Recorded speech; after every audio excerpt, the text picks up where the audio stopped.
બાંગ્લાદેશથી આવેલા અને ગેરકાયદેસર રાજકોટ શહેરમાં વસવાટ કરી રહેલા અમુક નાગરિકો સામે ઘણા સમયથી ડ્રાઈવ ચાલુ છે.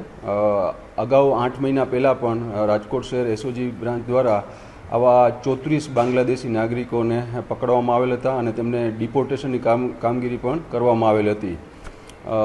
ઉપરોક્ત ડ્રાઈવના અનુસંધાને રાજકોટ શહેર એસઓજી પીઆઈ SM જાડેજાની ટીમને એક ગુપ્ત બાતમી મળેલી હતી કે રાજકોટ શહેરના આજીડેમ વિસ્તાર તથા કોઠારિયા સોલેન્ડ વિસ્તારમાં અમુક બાંગ્લાદેશી મહિલાઓ 3-4 દિવસથી આવી અને ગેરકાયદેસર વસવાટ કરી રહેલ છે.